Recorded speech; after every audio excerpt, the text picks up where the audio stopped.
And as Devin and I discussed during the show, it appeared that changes were coming to the Chicago offense. That change has now been made. Shane Waldron out as the team's offensive coordinator. He was just hired this year, brought in to work with Caleb Williams under defensive coach Matt Eberflus to get the most out of the first overall pick in the draft. They're 4-5. The offense has not been good in recent weeks. Coming out of the bye, they were sluggish against the Commanders. They somehow took the lead late. They blew it on the Hail Mary. Since then, they've had 2 ugly losses, and now they basically try to change the tire on the moving car, or as the case may be, rearrange the deck chairs on the Titanic. And I feel like that's what it is.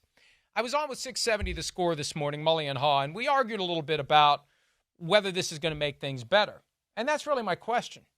How is this going to make things better? How is taking a guy from the staff that collectively was bad enough that the guy running it got fired and making him the person in charge of play calling, how is that going to improve things? Maybe it will.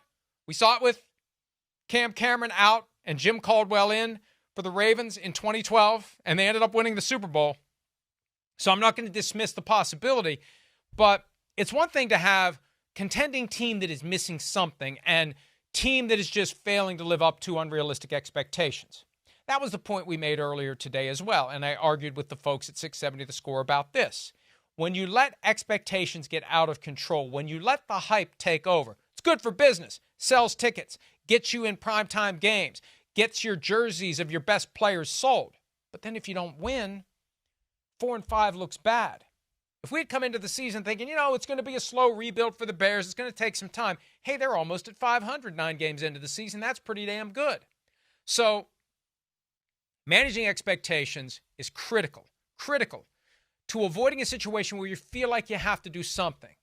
The Bears felt like they had to do something, not necessarily for internal reasons, but for external reasons, because there's so much pressure on this team that went from, think about the early weeks of the season, maybe we overhyped them, to, they're 4-2. Damn, they're 4-2 going into their bye week. And now we got to do something. And I feel like this is just the half measure on the path toward firing Matt Eberflus and hiring a new head coach. I don't know when ownership will do it. I don't know if they will do it. Ownership is the key factor in all of these teams. Some teams have good owners, some teams don't. Will ownership make the decision to move on from Matt Eberflus and go out and say to a young offensive coach, hey, we've got Caleb Williams. You want to come get joined at the hip with Caleb Williams and be Drew Brees and Sean Payton? Let's do it. Could be Ben Johnson, the Lions offensive coordinator, which would be compelling. I root for good stories. You know what a good story is?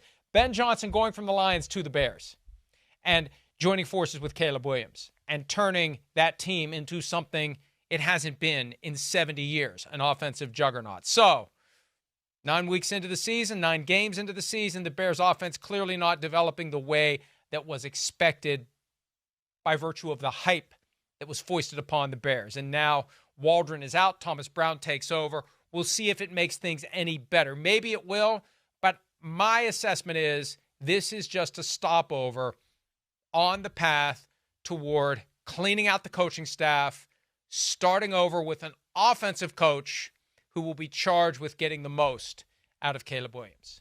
Hi, it's Mike Florio. Thanks for watching PFT on YouTube. Hit subscribe for the latest news and analysis from Pro Football Talk.